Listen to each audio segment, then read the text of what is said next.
नमस्कार दोस्त, कैसे हैं आप लोग। आज हम आप लोगों के लिए भगवान विष्णु और माता लक्ष्मी की एक कहानी लेकर आया हूँ। दोस्तों, एक बार भगवान विष्णु विशेष नाग पर बैठे बैठे थक गए।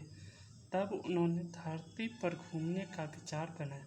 वैसे तो कई साल हो गए धरती पर आए, इसीलिए भगवान विष्णु अपने यात्रा की तैयारी में लग गए। अपने स्वामी को तैयार होता देख माता लक्ष्मी ने पूछा, आज सुबह सुबह कहाँ जाने की तैयारी हो रही है। भगवान विष्णु ने कहा, प्रिय, मैं धरती लोक पर घूमने जा रहा हूँ। कुछ सोच समझकर माता लक्ष्मी ने फिर से कहा, हे देव, क्या मैं आपके साथ चल सकती हूँ।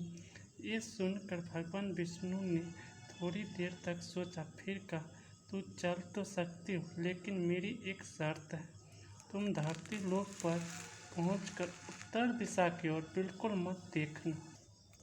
माता लक्ष्मी ने वह शर्त मान ली। फिर सुबह सुबह माँ लक्ष्मी भगवान विष्णु धरती पर घूमने चले गए। सुबह सूर्यदेव निकल ही रहे थे। रात में बरसात हुई थी। मौसम भी बहुत सुहाना था। चारों ओर हरियाली थी। धरती बहुत ही सुंदर दिख रही थी।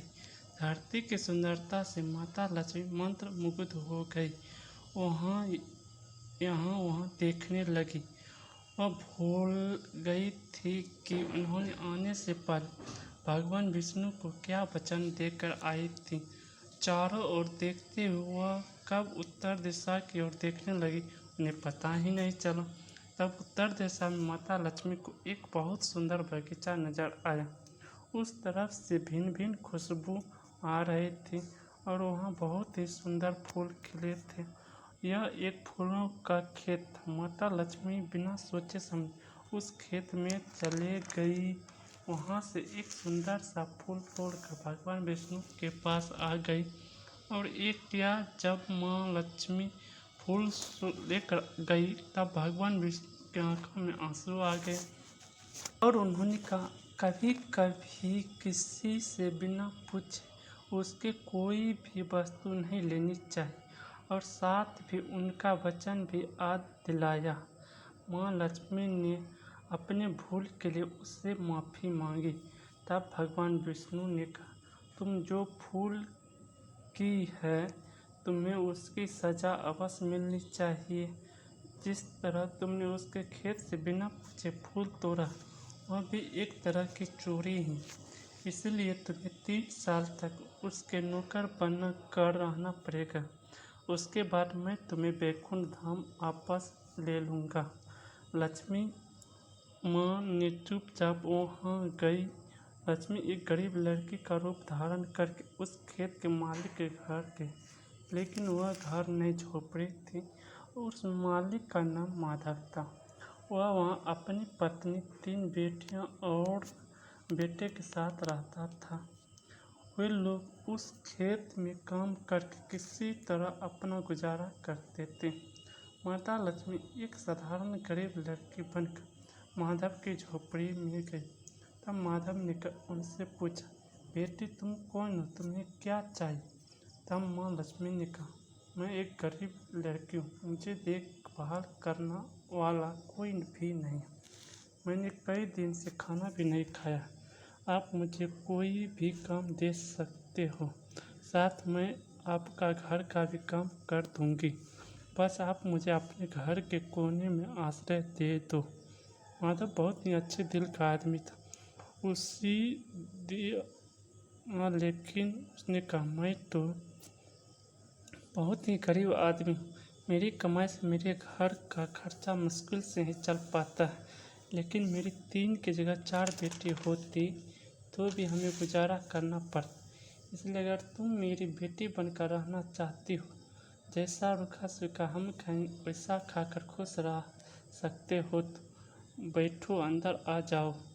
माधव माँ लक्ष्मी को अपने झोपड़ी में शरण दे गए और माता लक्ष्मी के माधव का घर होने से उस दिन से ही माधव को इतनी आमदनी हुई कि शाम तक एक गाय खरीद ली और फिर धीरे धीरे माधव ने काफ़ी ज़मीन भी खरीद ली।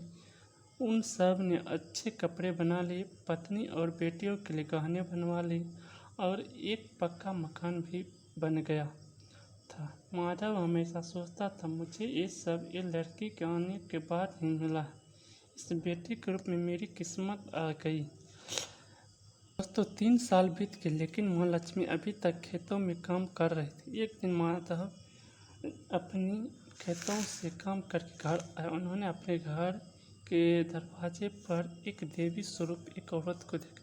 ध्यान से देखने पर पहचान गया कि यह तो मेरी वह वाली बेटी है, और उसे समझ में आ गया कि वह कोई साधारण बेटी नहीं, यह तो देवी स्वरूप माँ लक्ष्मी। और फिर माधव पूरा परिवार भी बाहर आ गया और सब हैरान होकर माता लक्ष्मी की ओर देख रहे थे, और सब माफ़ी मांगने लगे कि माँ हमें माफ़ कर दो, हमने खेत और घर में काम करवाए और यह कैसे अपराध कर लिया, माँ हमें माफ़ कर दो। माँ लक्ष्मी मुस्कुराई और बोली, तुम बहुत ही अच्छे और दयालु हो। मुझे अपनी बेटी की तरह रखा, अपनी परिवार के सदस्य की तरह तुमने मुझे प्यार किया। इसके बदले मैं तुम्हें एक वरदान देती हूँ कि तुम्हारे पास कभी भी खुशियाँ और धन की कमी नहीं होगी।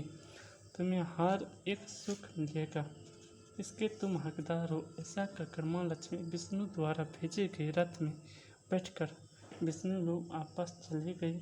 दोस्तों यह थी भगवान विष्णु और माता रानी की कहानी।